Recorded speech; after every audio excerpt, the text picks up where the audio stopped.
Mga kapuso, Ano eto yung Miss na. Susie? Ang dami mga sinasabi. Gising na everybody. Exciting day today dahil Friday na at Yes! weekend na bukas. Yes! So, sa pakiramdam, marami sa mga kapuso natin, excited na kabilang na po kami ni Miss Susie. Yes. Ito po, tinanong nga natin sila kung anong plan nila for the weekend. Si Akoto Gado, planong mag-video okay. Oh. Pantanggal stress daw kasi niya ito. Then kinabukasan, simba naman. Ang gandang combo niyan. Balancing. Very good. I love it. Si Mjoy Kumita naman, maglalaba at general cleaning ng bahay. Type na type gawin niya ng mga girls.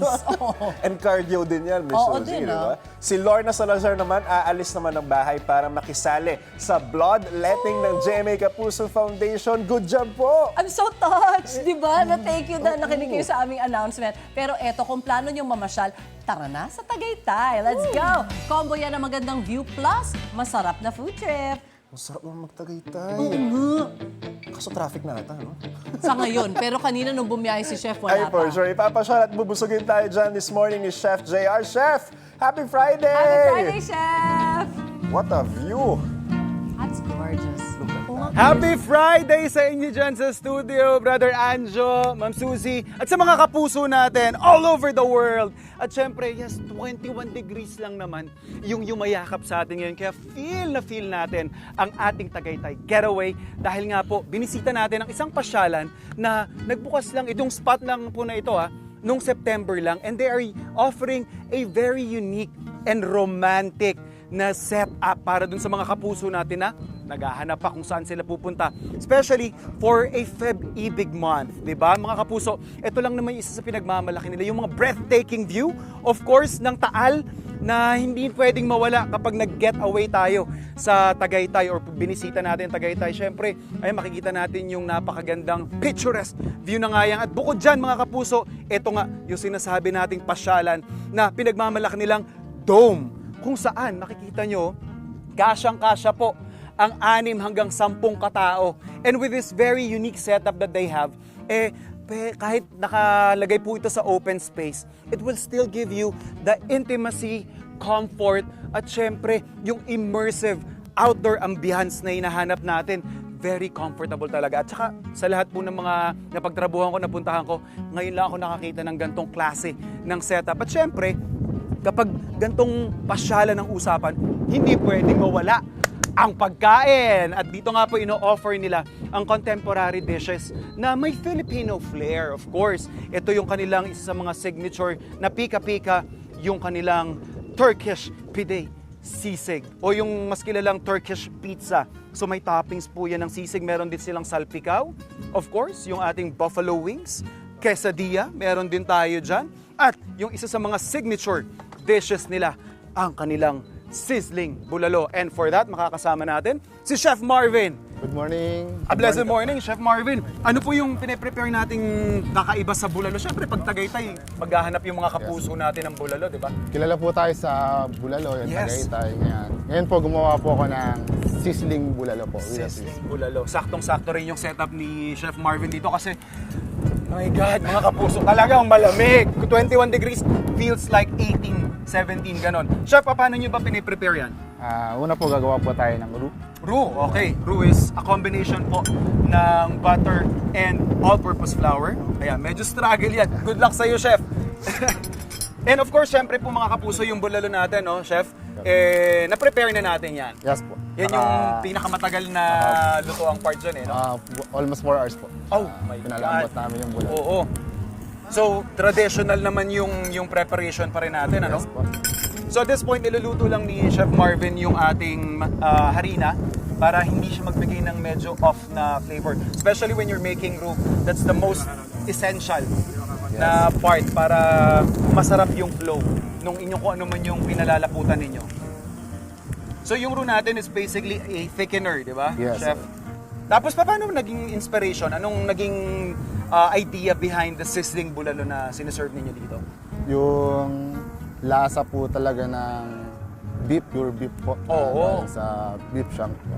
Oo, kasi syempre, gusto nating bigyan ng ibang flair yung traditional na bulalo, Yes po. pero nare-retain pa rin natin yung signature Yes. notes ito or lasa ito, ika nga. Ito po yung pinalambot namin ng 4 hours Ayan, na. ito yung stuff. Gusto po, ayan. So Tulungan lang natin si Chef Marvin na palaputan.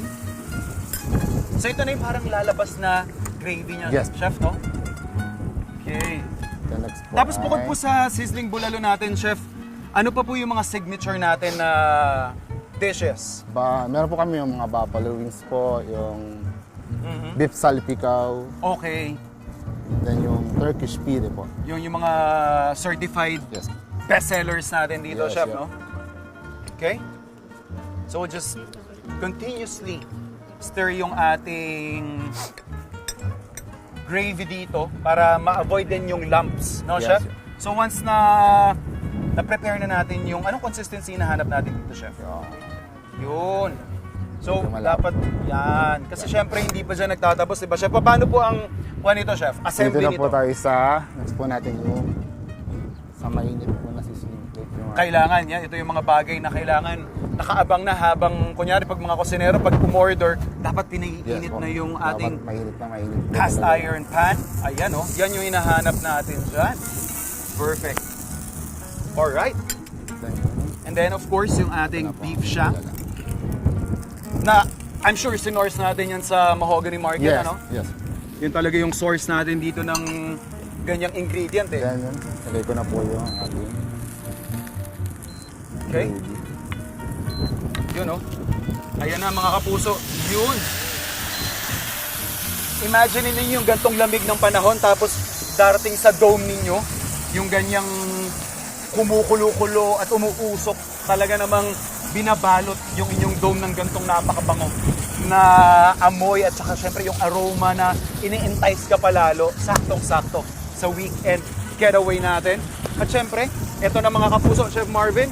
Ayan na, pag naikuha na yan, syempre, nahahawakan na natin to. Mabilis lang po ito lumamig mga kapuso. Titikman natin to, Chef Marvin. Ano? Kailangan check natin yung temperature ng ating beef, ay yung consistency ng ating beef. Abay, talagang malambot mga kapuso.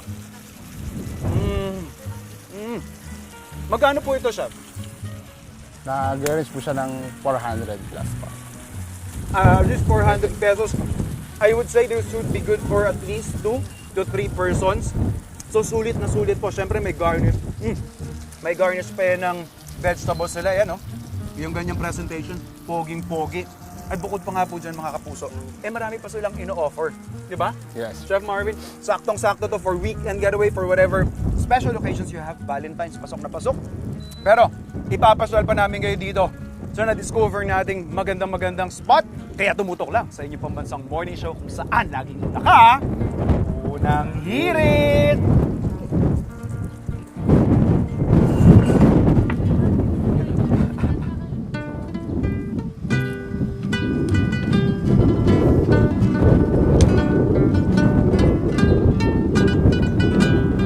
Nagsikreto tayo.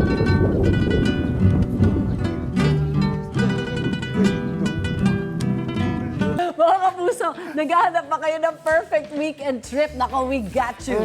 Tara na sa Tagaytay. Yes, at kung gusto nyo ng medyo kakaibang pupuntahan sa Tagaytay, eto na yon. Perfect din po yan sa dating na Valentine's Day. Uy, malapit na. Oo nga, kasi may kanya-kanya kayong area. Balikan natin si Chef JR na enjoy na sa pamamasyal. Chef! Chef, good morning! Ang hangin, Chef, ah. Oh my God. Hi guys! A blessed morning pa rin sa inyo dyan, mga kapuso! Ayan oh, ang sarap ng hangin dito. Kita nyo po mga kapuso ha. Kahit medyo nangangalit na ang haring araw at medyo patirik na rin siya, talaga namang damang-dama natin ang lamig ng Tagaytay weather. Perfect na perfect para nga sa weekend getaway dahil Friday na ngayon or para sa nalalapit na Valentine's Day. At syempre, makikita nyo po sa likod ko, syempre pag Tagaytay, ang maganda dito sa spot na pinuntahan natin, meron tayong unobstructed access at view sa ating panoramic Taal Lake and Volcano, mga kapuso. Ayun, ang sarap mag-picture dito. Tsaka, pag gusto mo lang talagang maging solo sa sarili mo, eto, yung perfect na vibe. At bukod nga kanina mga kapuso, syempre, binusog namin kayo at pinana ang inyong mga tiyan gamit ang ating mga masasarap na mga pagkain. Ngayon naman, bubusugin natin ang inyong mga mata dahil nga dyan sa view ng Taal. And of course, yung ipinunta rin natin dito ang kanilang pinagmamalaking dome. perfect yung kanilang design. Picture perfect yung design nila. Kasi makikita nyo, kahit saang angulo kayo dito mag-picture, kitang-kita. And what's good about this dome is it's giving you a very unique dining experience. At swak na swak mga kapuso. Dahil po, for the Love Month, meron po silang promo na tinatawag nilang Hearts Over the Horizon. Ito po, yung Hearts Over the Horizon natin, exclusive access po dito sa kanilang dome na perfect for 6 to 10 persons. Pero pag gantong couple at medyo romantic ang inyong gusto, meron po silang complete setup. Table setup natin na maganda, may mga flowers, may mga balloons, at syempre, pagkain, complete meals.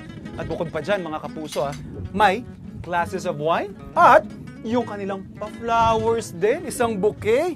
Abay, katamis naman yan, ano? And of course, mga kapuso, bukod po dyan, meron din tayong access sa kanilang, pakulo dito, yung kanilang love lock wall. Ayan, yung dome po nila is available or pwede pong walk-in dito from Tuesday to Thursdays, 1 p.m. to 10 p.m. At kung Friday to Sunday naman po mga kapuso, 3 p.m. to 12 p.m. At kung gusto naman na hindi naman masyadong magarbo yung inyong setup, pwede nyo pa rin dalhin ang inyong mga kapamilya at saka yung mga mahal sa buhay. For 2 hours, 500 pesos po yan. Ang maganda kasi dito, kahit anong panahon, kahit gantong malamig, or kahit tirik na tirik ang araw, meron ka pa rin makikita. Yung labas ninyo, yung view, access na access mo pa rin, kitang-kita, feel na feel mo pa rin. Ang ganda ng concept na to na kahit may sarili kang exclusive at medyo intimate na setup, nakapalibot pa rin sa'yo ang nature, mga kapuso. Siyempre, yung meron din sila mga outdoor sitting dyan, kung gusto nyo talagang i-brave yung lamig ng Tagaytay, pwedeng-pwede. Tayo naman dito sa unang hirit yung love lock wall nila, hindi tayo magpapahuli dyan. Siyempre, bibinyagan natin yan, mga kapuso. Ito, nakakatuwa kasi makikita natin to kadalasan sa ibang bansa, yung gantong concept sa Korea, yung mga nanonood ng ating mga K-dramas dyan. Yan for unang hirit, inilock na natin yan. Ay, may nakabaon dyan na pangalan natin. Pwede nyo rin ipagawa sa kanila yan. At syempre, ano pa ba? Perfect. You have the view, you have the food, and you have the vibe. Kasama pa rin natin ang G-Trio, mga kapuso. At syempre, ano pa ba yung iisipin ninyo? Kung mga gantong last minute na nag-iisip kayo kung saan kayo pupunta or anong ipapashare ninyo sa mga mahal nyo sa buhay, you have your Food Explorer at ang buong unang hirit barkada para bigyan kayo ng mga getaway ideas at kung mga anong pwede pa nating magawa. Eto. Sir, ano bang tugtugin natin? Ayan, makikita nyo naman, dekalidad at mga veterano yung mga kasama natin. Siyempre, hindi lang yun yung mga pupuntahan natin.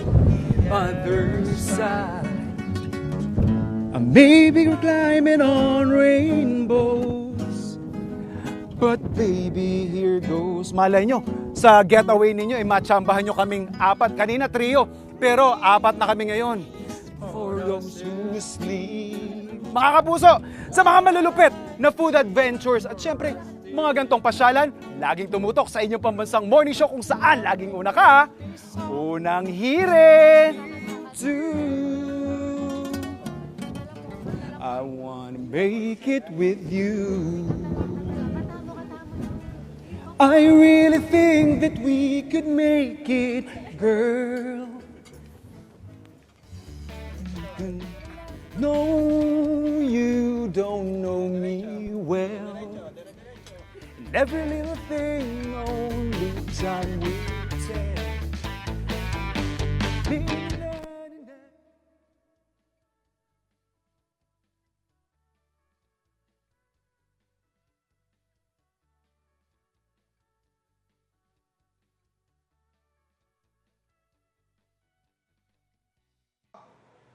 Ikaw, hindi ka pa nakasubscribe sa GMA Public Affairs YouTube channel? Bakit? Mag-subscribe ka na, dali na, para laging una ka sa mga latest kwento at balita. I-follow mo na rin ang official social media pages ng Unang Hirit. Salamat, Kapuso.